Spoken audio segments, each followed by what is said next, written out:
Hello everyone.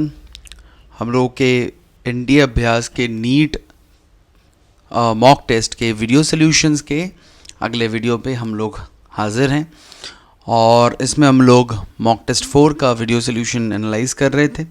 तो शुरू करेंगे आज क्वेश्चन नंबर 30 से, जो कि एक अल्काइन से सवाल बन रहा है। तो यहाँ पे क्या पूछा जा रहा है कि एक ऐसा अल्काइन दिया गया है जिस पे मर्क्यूरी का आयन के प्रेजेंस पे हाइड्रोलिसिस, बेसिकली ये एक हाइड्रेशन प्रोसेस है। हाइड्रेशन प्रोसेस, अब हाइड्रेशन प्रोसेस है मतलब H और OH जुड़ना है। तो ये अनसिमेट्रिकल अल्काइन तो है ही, बट यहाँ पे डायरेक्टली हम लोग इस कंक्लूजन पे नहीं आ सकते कि मार्कोनिकॉफ को अप्लाई करें या ना करें, क्योंकि ये अल्काइन सिस्टम है। तो यहाँ पे क्या होने वाला है, अगर हम लोग प्रोटॉन को इस वाले पे ऐड कर देते हैं, प्रोटॉन माने जो H2O से आने वाला प्रोटॉन है, तो यहाँ पे एक पॉजिटिव चार्ज डेवलप करेगा, कुछ ऐसा।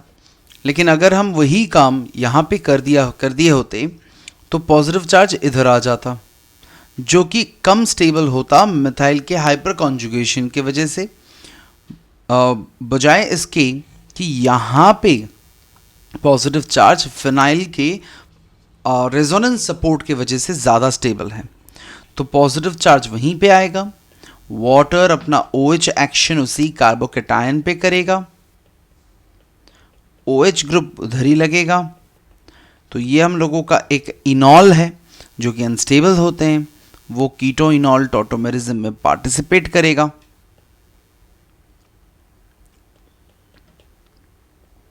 CH2CH3, ये होगा हम लोगों का मेजर प्रोडक्ट। वो पूछा क्या जा रहा था, मेजर प्रोडक्ट आइडेंटिफाई करने के लिए पूछा जा रहा था। तो मेजर प्रोडक्ट तो यही है, वो है ऑप्शन ए। चलते हैं अगले सवाल की तरफ। Molecular weight of an organic acid, कैसे हम उसको डिफाइन कर सकते हैं। तो हम लोगों को एक चीज़ याद रखना है, इक्विवेलेंट, यहाँ पे इक्विवेलेंट वेट के फॉर्म पे सवाल पूछा जा रहा है। तो इक्विवेलेंट वेट को हम लोग डिफाइन करते हैं molecular weight divided by n factor से। n फैक्टर किसी भी एसिड, कोई ऑर्गेनिक एसिड नहीं, किसी भी एसिड का n फैक्टर होता है उसका बेसिसिटी। मतलब उसमें अगर वो प्रोटॉनिक एसिड है तो उसमें कितने सारे रिप्लेसेबल प्रोटॉन्स हैं। तो किसी भी ऑर्गेनिक एसिड की बात अगर यहाँ पे कर रहे हैं तो वो उसका n फैक्टर डिफाइंड है बेसिसिटी के फॉर्म पे। तो मॉलिक्यूलर वेट इक्वल्स क्या हो गया, equivalent weight multiplied by basicity. तो बन गया अपना ऑप्शन ए करेक्ट। चलते हैं अगले सवाल की तरफ। Molecular formula of diphenyl methane. Diphenyl methane मतलब ये वाला मीथेन है और दोनों अलग अलग पोर्शंस पे डाइफिनाइल ग्रुप्स लगे हैं, और उसका मॉलिक्यूलर फॉर्मूला कुछ ऐसा है। सवाल ये है कि हाउ मेनी स्ट्रक्चरल आइसोमर्स। अब यहाँ पे ये हम लोग गौर करेंगे, स्ट्रक्चरल आइसोमर्स की बात की जा रही है। कोई भी अगर स्टीरियो आइसोमर आने का पॉसिबिलिटी होगा भी तो वो हमको काउंट नहीं करना। Are possible when one of the hydrogen is replaced by chlorine atom. मतलब कोई सा भी एक टाइम पे एक वाले को हम लोग रिप्लेस कर सकते हैं। तो अगर ऐसा ही कंडीशन है, तो अगर हम लोग कुछ इसको कुछ इस तरह से देख लें, इसको मैं अगर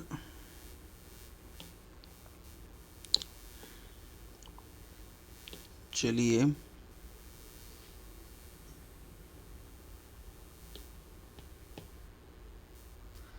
कुछ ऐसा दिखता है, इसको थोड़ा सा छोटा कर लेते हैं।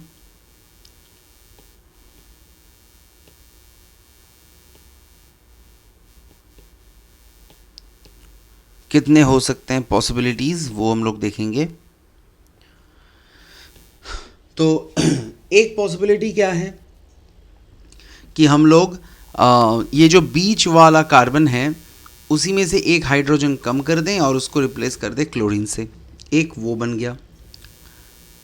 एक वो हो गया पॉसिबल। दूसरा क्या कर सकते हैं, ये वाला कार्बन और ये वाला कार्बन तो ऑलरेडी सैचुरेटेड है, उसमें तो कुछ लग नहीं सकता, यहाँ पे एक लगा दो, दो वो बन गए, तो ऑर्थो पे हो गया। अब मेटा पे लगा दो, ये यहाँ पे 3 हो गए, और पैरा पे लगा दो, 4 हो गए। और दो, क्योंकि ये एक सिमेट्रिकल सिस्टम है, सेम काम अगर हम लोग इस वाले रिंग के साथ भी करें तो सेम ही होना है, क्योंकि नंबर 1 हाइड्रोजन को ही रिप्लेस कर सकते हैं एट ए टाइम। तो कितने बन गए हम लोगों के सिर्फ स्ट्रक्चरल वाले, 4।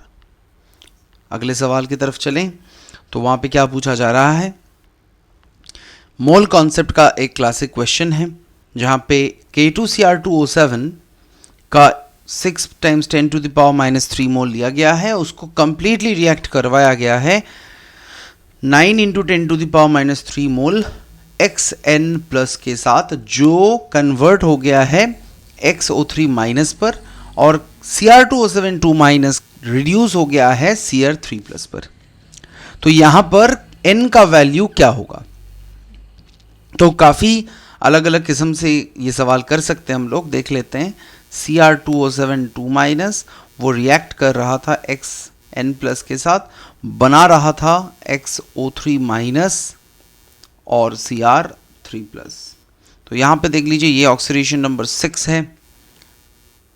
एक क्रोमियम एटम के लिए 3 यूनिट का ऑक्सीडेशन नंबर चेंज है, तो 2 क्रोमियम एटम के लिए 2 × 3 6 यूनिट होगा, मतलब n फैक्टर ऑफ डाइक्रोमेट यहाँ पे 6 है। यहाँ पे ऑक्सीजन की बात करें तो -2 करके एक ऑक्सीजन है, -6 हो गया, तो ये होना हो +5 पर ज़रूर है। तो यहाँ पे कितने चेंज हैं, यहाँ पे क्या चेंज बन रहा है, यहाँ पे हम लोगों का 5 - n, उसका n फैक्टर बन रहा है, सही बात। अब नंबर ऑफ इक्विवेलेंस दोनों ही रिएजेंट के लिए सेम होने हैं, नंबर ऑफ इक्विवेलेंस दोनों ही रिएजेंट के लिए सेम होने हैं। Number of equivalence of dichromate वो इक्वल होगा number of equivalence of XN+ का। तो नंबर ऑफ इक्विवेलेंस मतलब क्या होता है, n factor multiplied by number of moles. Cr2O7 2- का नंबर ऑफ मोल्स ये इतना है, और उसका n फैक्टर 6 है, और XN+ का नंबर ऑफ मोल्स 9 × 10⁻³ है, और उसका n फैक्टर 5 - n है। तो हम लोग अगर इसको सॉल्व कर लें तो n का वैल्यू आके निकल जाएगा 1। तो हम लोगों का सीधे से आंसर बन गया ऑप्शन ए। चलते हैं अगले सवाल की तरफ। 34th क्वेश्चन क्या पूछा जा रहा है कि कौन सा एक इंटेंसिव प्रॉपर्टी है। अब इंटेंसिव प्रॉपर्टी मतलब क्या होता है, जो भी प्रॉपर्टी इस तरह से हम लोग अगर सोचें कि इंटेंसिव प्रॉपर्टी उनको कहेंगे that depend upon the nature of the substance, और एक्सटेंसिव प्रॉपर्टी किसको कहते हैं, जो मास के ऊपर डिपेंड करेगा। इंटेंसिव मतलब मास के ऊपर डिपेंड नहीं करेगा, एक्सटेंसिव माने मास के ऊपर डिपेंड करेगा।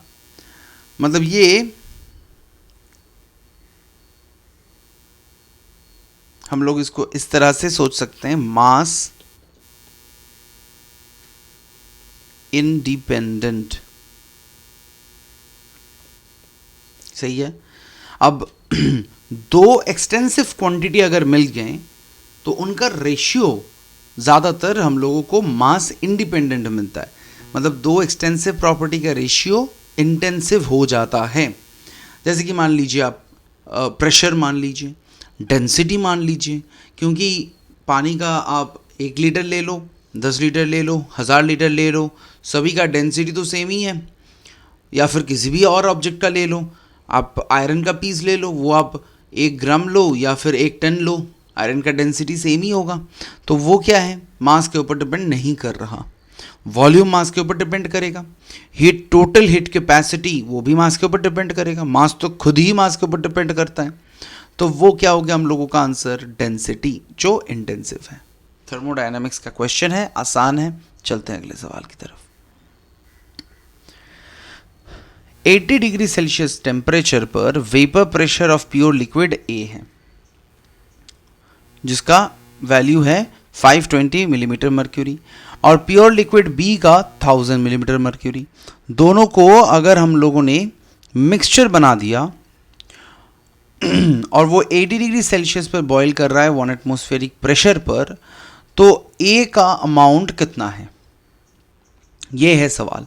1 एटमॉस्फेरिक प्रेशर का मतलब 760 मिलीमीटर, वो तो बता भी दिया गया है। चलिए राउल्स लॉ से हम लोग आराम से कर सकते हैं। हम लोगों को ये पता है कि जब भी total vapour pressure atmospheric pressure के साथ इक्वल हो जाएगा, total vapour pressure atmospheric pressure के साथ इक्वल हो जाएगा, तभी हम लोगों का वो लिक्विड बॉईल करना स्टार्ट कर देगा। तो होना हो टोटल प्रेशर 760 मिलीमीटर तो होना है, और mole fraction of A multiplied by P A nought, मतलब प्योर लिक्विड ए का vapour pressure, mole fraction of B pure liquid B का वेपर प्रेशर। अब यहाँ पे हम लोग ये अज्यूम कर लेते हैं कि एक्स ए मोल फ्रैक्शन है ए का, एक्स बी मोल फ्रैक्शन है बी का, बाइनरी मिक्सचर है, मतलब एक्स ए प्लस एक्स बी 1 होगा। तो x A multiplied by P ए है 520, प्लस एक्स बी के जगह हम लोग 1 माइनस एक्स ए लिख देते हैं, और पी बी नॉट तो है 1000 और ये है 760 के बराबर। हम लोगों को क्या निकालना है, एक्स ए निकाल लेना है। वो निकल के आ जाएगा 0.5, मतलब मोल फ्रैक्शन ऑफ ए 0.5 है, तो मोल फ्रैक्शन ऑफ बी भी 0.5 ही होगा। तो सवाल क्या था कि कितना अमाउंट है, और यहाँ पे अब ऑप्शंस परसेंट पे दिए गए हैं, तो कितने परसेंट है, 0.5 मोल फ्रैक्शन है, मतलब 50 मोल परसेंट है। ऑप्शन डी हो गया करेक्ट आंसर। क्वेश्चन नंबर 36 की तरफ चलें। सवाल ये है, बहुत ही क्लासिक सवाल है, ग्रुप 16 से पूछा गया है, काफ़ी बार ये एम्स के एग्ज़ाम्स में, पहले के जिपमर वाले एग्ज़ाम्स में भी इसके क्वेश्चंस आए हैं। कितने एस एस बॉन्ड्स दिखते हैं सल्फर ट्राइऑक्साइड के ट्राइमरिक फॉर्म पर? यह है सल्फर ट्राइऑक्साइड का ट्राइमरिक फॉर्म। तो हम लोगों को स्ट्रक्चर याद रखना है, और वो करना बहुत ही आसान है। सल्फर ट्राइऑक्साइड का ही अगर स्ट्रक्चर हम लोगों को याद रह जाए, तो हम लोगों का बाकी सारा काम तो उधर ही हम लोगों का निपट गया।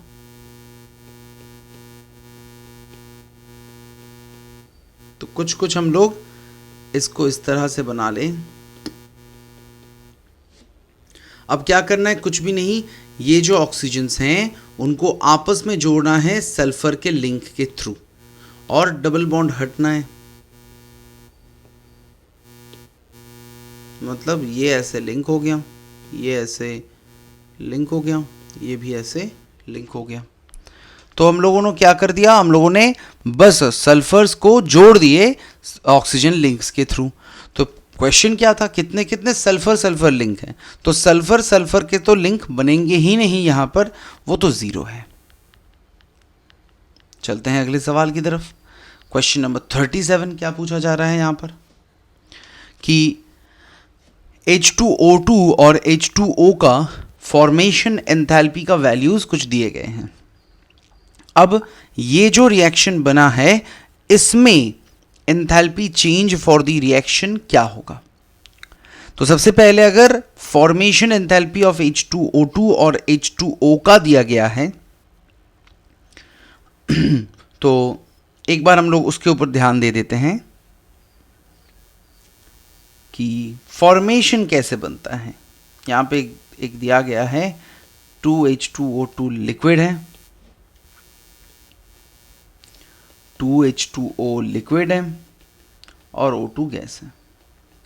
अब एक चीज़ हम लोगों को ध्यान देने वाला है यहाँ पे, वो ये है कि ऑक्सीजन यहाँ पे प्योरेस्ट फॉर्म पर है, क्योंकि वो गैसियस फॉर्म पे है और वो सबसे प्योरेस्ट है, प्योरेस्ट फॉर्म।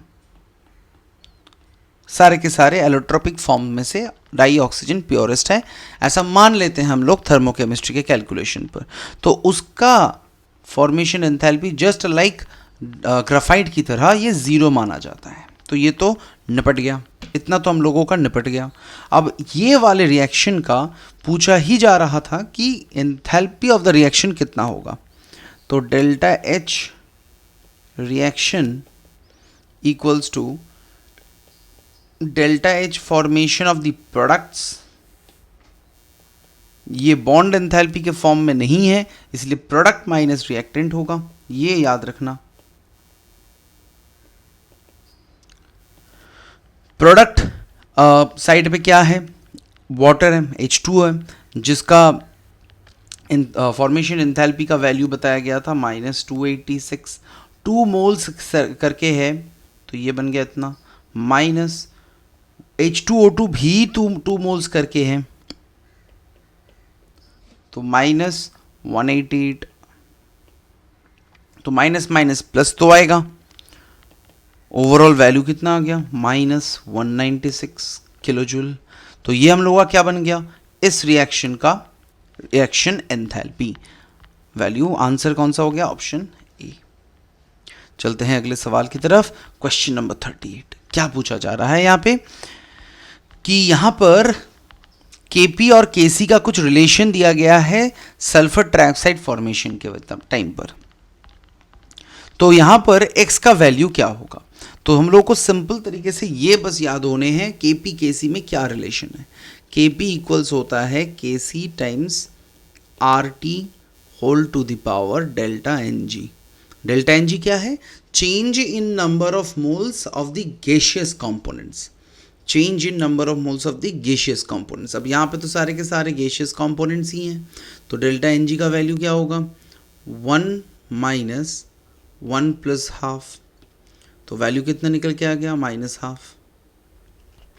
कुछ ऐसा ही दिया गया था, डेल्टा Ng के प्लेस पर x दिया गया था, x ही डेल्टा Ng है अपना, तो डेल्टा Ng -हाफ है, तो x का वैल्यू भी -हाफ है, तो आंसर हो गया B।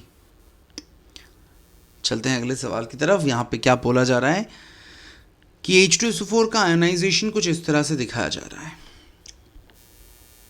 तो फिर total number of ions produced by 0.1 molar and 1 litre aqueous H2SO4 will be. यहाँ पे नंबर्स की बात की जा रही है, मोलरिटी की बात और नहीं की जा रही। तो 0.1 मोलर है, तो 1 लीटर 0.1 मोलर H2SO4, इसका क्या मतलब है, 1 मल्टीप्लाइड 0.1 मोल्स H2SO4। अब 1 मोल से H2SO4 से 2 मोल H प्लस निकलते हैं, तो 2 टाइम्स 0.1 मोल H प्लस। अच्छा, टोटल नंबर ऑफ आयन्स की बात की गई थी यहाँ पे, तो टोटल की बात करें तो यहाँ पर, तो टोटल की बात करें तो यहाँ पे टोटल 3 आयन्स बन रहे थे, 2 तो हाइड्रोनियम और 1 सल्फेट। तो हाइड्रोनियम तो 2 बन गए H प्लस के फॉर्म पर, तो total moles of ions 2 times 0.1 plus sulphate भी तो बन रहा है, इसका मतलब 1 टाइम्स 0.1, इतने मोल्स। 1 मोल का मतलब होता है एवोगाड्रो नंबर ऑफ पार्टिकल्स, तो यहाँ पे कुछ 0.3 multiplied 6.02 multiplied 10 to the power 23, तो इसको मल्टीप्लाई कर देंगे तो कितना आ जाएगा हम लोगों का,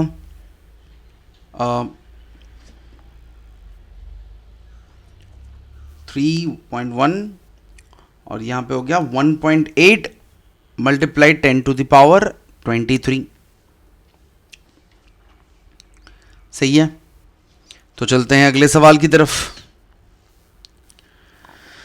माइसेल का क्वेश्चन है, मतलब फिर से कोलॉइड का एक सवाल पूछ रहे हैं। क्या पूछा जा रहा है, myself formed during the cleansing action by soap, वो क्या होता है।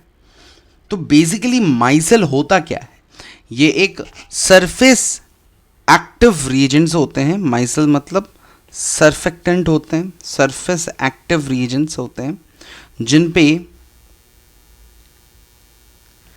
जो कि एक एग्रीगेटेड कोलॉइड है या फिर आप बोल सकते हो एसोसिएटेड कोलॉइड है। तो यहां पर क्या होता है, जब भी माइसेल बनता है तो जो भी हाइड्रोफिलिक पार्ट्स हैं वो आपस में बाहर की तरफ मूव करते हैं और हाइड्रोफोबिक पार्ट्स ऐसे अंदर की तरफ एग्रीगेट होने लग जाते हैं और बाहर की तरफ जो हाइड्रोफिलिक हेड पार्ट है वो आयोनिक फॉर्म पे बाहर की तरफ रहते हैं। तो वो पॉजिटिव हो सकते हैं, नेगेटिव हो सकते हैं, नेगेटिवली चार्ज्ड माइसेल या फिर पॉजिटिवली चार्ज्ड माइसेल। तो सवाल क्या सा है, डिस्क्रीट पार्टिकल ऑफ सोप, ऐसा तो होता नहीं भाई साहब, ये एग्रीगेशन होना है। Aggregated particles of soap and dirt, हाँ ये सही बात है। डिस्क्रीट पार्टिकल ऑफ डस्ट, ना हो नहीं सकता। Aggregated particles of dust and water, ये भी नहीं हो सकता, क्योंकि यहाँ पे सोप ही तो सरफेस एक्टिव रिएजेंट है, वो ही तो माइसेल बनाएगा, डस्ट और वाटर थोड़ी ना बनाएगा, फिर तो सोप का खर्चा बच जाता। चलते हैं अगले सवाल की तरफ। यहां पे क्या बोला जा रहा है कि you are given marbles of diameter 10 millimetre का, they are to be placed such that their centres are lying in a square bound by 4 lines each of length 40 millimeter. The number of marbles per unit area is, तो कितने per unit area पर marbles हैं। तो सबसे पहली बात, एक square पर अरेंज किया गया है, कुछ ऐसा स्क्वायर है,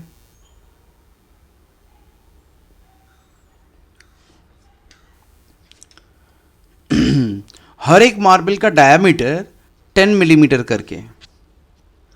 They are to be placed such that their centers are lying in a square bound by 4 lines each of length 40 millimeter. तो यहां पे कुछ ऐसा कर सकते हैं हम लोग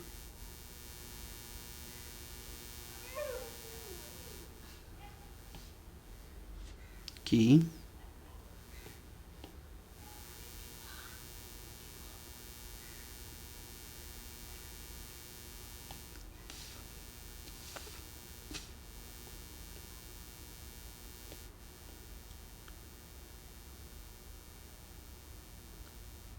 ऐसा होना ही है कि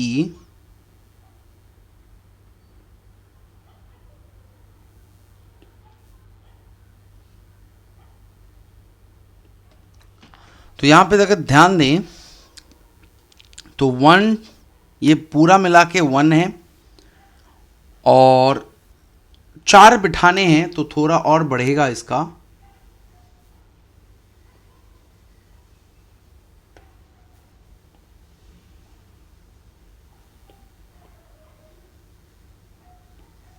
तो अगर हम लोग ध्यान दें, 1 पूरा डायमीटर, 2 पूरा डायमीटर, 3 पूरा डायमीटर, हाफ, 3.5 और 3.5, 4, मतलब 4 लाइंस यहां पे हम लोग इकट्ठा कर सकते हैं।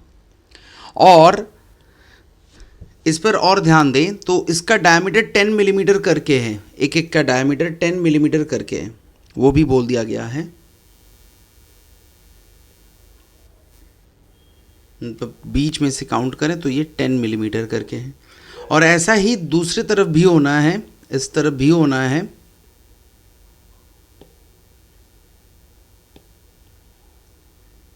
कुछ ऐसा, और ये हर साइड पे होगा। तो number of marbles per unit area वो कितना हो सकता है। तो ये एक सॉलिड स्टेट की तरह ही सवाल है, थोड़ा सा ध्यान दीजिए, उतना भी कुछ डिफिकल्ट नहीं लगेगा। तो ये जो डिस्टेंस बना है इधर से लेके इधर तक, तो क्योंकि 4 लेंथ यहाँ पे इन्वॉल्व्ड हैं, 4 डायमीटर्स यहाँ पे एक्टिवली इन्वॉल्व्ड हैं, तो ये तो 40 होगा ही, 40 मिलीमीटर। अब सवाल क्या है, अगर हम लोग यहाँ पे एक चीज़ पर सोचें कि हम लोगों को एक स्क्वायर मिल गया है और सेंटीमीटर पे जब सवाल पूछा गया है, तो स्क्वायर का साइड लेंथ हम लोगों को मिल गया है 4 सेंटीमीटर। तो एरिया कितने हो गए, 4 into 4 that means 16 centimetre square. इस पूरे स्क्वायर का एरिया 4 स्क्वायर हो गया सेंटीमीटर स्क्वायर पर। अब हम लोगों को 1 2 3 4 5 6 7 8 9 यहाँ पे 9 मिले हैं। कॉर्नर्स वालों को छोड़ दें तो 1 2 3 4 5 6 7 8 9 10 11 12 और कॉर्नर्स वालों को भी पकड़ लें तो कितना हो गया, और 4 आ गए, तो 12 + 4 16 टोटल आ गए। सही है। तो यहां पे 4 स्क्वायर्स को कैन बी एकोमोडेटेड। अगर हम लोग ध्यान से दें 5 स्क्वायर को हम लोग एकोमोडेट कर पा रहे हैं एक along one side of the square, and there will be 5 rows each of the 5 sphere।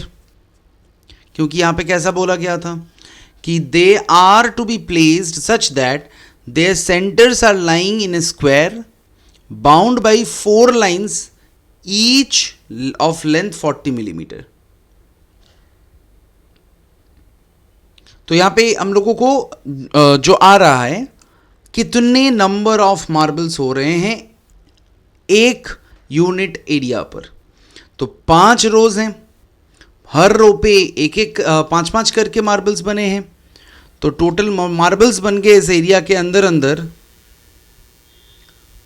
Total area बन गया हम लोगों का 4 square 4 16। The entire square consist of 5 × 5 25 marbles। और पूछा गया था एक यूनिट एरिया पर कितने मार्बल्स हैं, तो 25 / 16 अब आएगा कितना 1.565 पर सेंटीमीटर स्क्वायर पर। तो आंसर बन गया ऑप्शन ए। चलते हैं अगले सवाल की तरफ।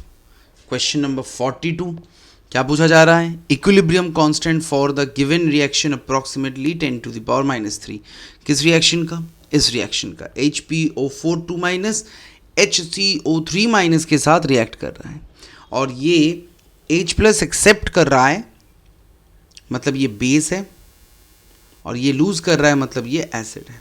बस हम लोग के आइडिया के लिए रख लेते हैं। Which is strongest conjugate base in the given reaction, ये पूछा गया है।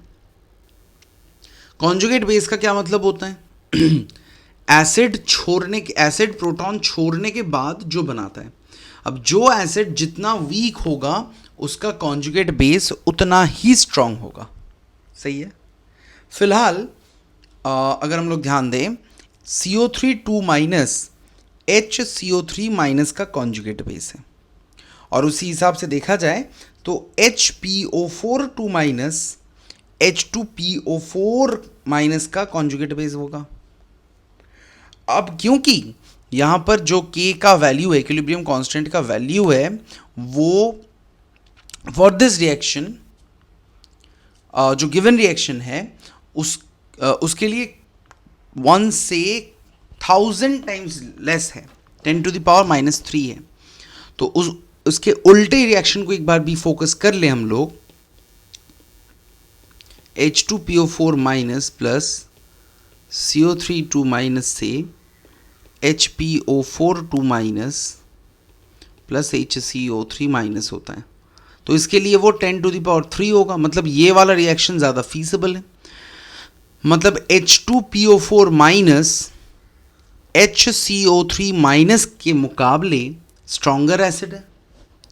H2PO4 HCO3 के मुकाबले स्ट्रॉन्गर एसिड है। मतलब HCO3 का जो कॉन्जुगेट है बेस है CO3 वो स्ट्रॉन्गर होगा H2PO4 के कॉन्जुगेट बेस यानी कि HPO4 के कंपैरिजन पर। सवाल तो वही था, स्ट्रॉन्गेस्ट कॉन्जुगेट बेस है कौन, तो वो आ गया CO3 2-।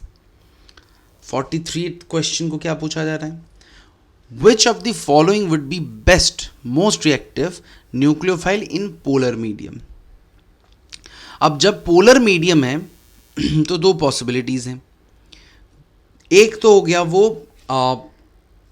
पोलर प्रोटिक मीडियम हो सकता है या फिर पोलर अप्रोटिक मीडियम हो सकता है। यहाँ पर कुछ भी हम लोगों को क्लैरिफाई नहीं किया गया है कि ये कौन सा पोलर मीडियम है।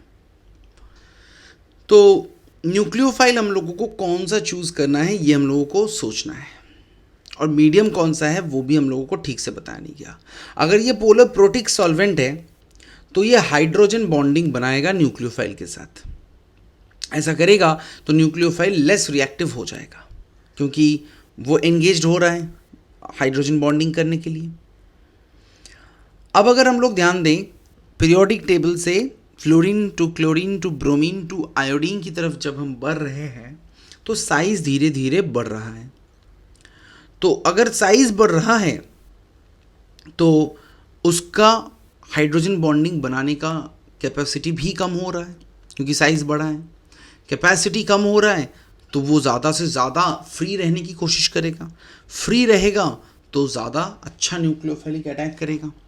मतलब ये है कि अगर हम लोग ध्यान पे दें तो फ्लोराइड कुछ ऐसा दिखेगा, क्लोराइड कुछ ऐसा दिखेगा, ब्रोमाइड कुछ ऐसा दिखेगा और आयोडाइड कुछ ऐसा दिखेगा। तो आयोडाइड का साइज क्योंकि बहुत ज़्यादा बड़ा है तो उसका एक्सटेंट ऑफ सॉल्वेशन भी कम है, एक्सटेंट ऑफ सॉल्वेशन काफ़ी कम है, अज्यूम किया जा रहा है पोलर प्रोटिक के हिसाब से, तो फिर वो सबसे ज़्यादा अच्छा न्यूक्लियोफाइल बनेगा। लेकिन अगर ये पोलर अप्रोटिक होता तो फ्लोराइड सबसे ज़्यादा अच्छा न्यूक्लियोफाइल बनता क्योंकि फ्लोराइड पे डोनेशन एबिलिटी भी अच्छा आता। तो पोलर प्रोटिक के हिसाब से आयोडाइड अच्छा है, पोलर अप्रोटिक के हिसाब से फ्लोराइड। ये यहाँ पे ध्यान देने वाली बात है कि ये हम लोग को अज्यूम करना है कि ये प्रोटोटिक की बात की जा रही है क्योंकि बेस्ट मोस्ट रिएक्टिव की डिमांड है क्वेश्चन पर। चलते हैं 44th क्वेश्चन पर। डेल्टा एच का वैल्यू इस रिएक्शन के लिए पूछा गया था, इज लेस देन 0 इतना बताया गया है। Formation of XY4 will be favoured at, किस कंडीशन पे फेवर्ड है। एक बार अगर ध्यान दे इसके ऊपर तो इस रिएक्शन के लिए डेल्टा Ng मतलब change in number of moles for gaseous reactant अगर देखें 2 - 1 + 4 है, मतलब 5 मतलब -3 है, नेगेटिव है। मतलब एंट्रोपिकली अगर देखें, एंट्रोपिकली ध्यान दें तो ये एंट्रोपी घटता हुआ दिख रहा है। और डेल्टा H की तरफ ध्यान दें तो एंथैल्पी भी लेस देन 0 है, मतलब नेगेटिव है। तो एंथैल्पी नेगेटिव है, एंट्रोपी भी नेगेटिव है। तो अगर हम लोग इस चीज़ की फॉर्मेशन के ऊपर ध्यान देना चाहेंगे तो जितना हम लोग प्रेशर बढ़ाएंगे तो वो लेसर नंबर ऑफ पार्टिकल्स की तरफ जाएगा, और जितना हम लोग टेम्परेचर कम कर देंगे तो वो फिर जहाँ पे टेम्परेचर ज़्यादा है मतलब प्रोडक्ट के साइड की तरफ वहाँ पे जाएगा। तो एक तो प्रेशर बढ़ाते जाओ और दूसरा टेम्परेचर कम करते जाओ। तो according to Le Chatelier's principle equilibrium automatically right पे शिफ्ट होता रहेगा, XY4 ज़्यादा से ज़्यादा पैदा होगा। मतलब option D correct, high pressure low temperature condition. आखिरी सवाल पर आते हैं। पूछा जा रहा है which of one of the following undergoes reaction with 50% sodium hydroxide solution. मतलब ये कैनिज़ारो रिएक्शन की बात की गई है। कैनिज़ारो रिएक्शन क्या होता है? ऐसा एक रिएक्शन जहाँ पे हम लोग एल्डिहाइड कीटोन चूज करते हैं, जनरली एल्डिहाइड पर ही फोकस करते हैं जहाँ पे कोई अल्फा हाइड्रोजन प्रेजेंट नहीं होता, अल्फा हाइड्रोजन एब्सेंट होते हैं। तो यहाँ पे कौन से हैं? एल्डिहाइड और कीटोन्स की बात करें तो फिनॉल एलिमिनेट हो गया, ब्यूटानॉल एलिमिनेट हो गया, बेंजोइक एसिड एलिमिनेट हो गया, बचा ही है अकेला लौता बेंजाल्डिहाइड। उसके ऊपर तो कुछ खास आर्ग्यूमेंट बनना भी नहीं है, फिर भी देख लेते हैं स्ट्रक्चर की तरफ। तो कोई भी अल्फा हाइड्रोजन भाई साहब है नहीं, तो एक मॉलिक्यूल बेंजोइक एसिड के सॉल्ट पे जाएगा क्योंकि अल्कलाइन मीडियम है, और दूसरा बेंजाइल अल्कोहल पर जाएगा। तो हो गया कैंडिज़ेरो रिएक्शन, एक डिस्प्रोपोर्शनेशन रिएक्शन। तो इसी के साथ हम लोगों का फर्स्ट मॉक एनालिसिस नीट के लिए डन होता है। उम्मीद करते हैं आप लोगों को समझ में आया होगा। मिलते हैं अगले वीडियो पे, तब तक के लिए सब लोग अच्छे से पढ़िए। Good luck.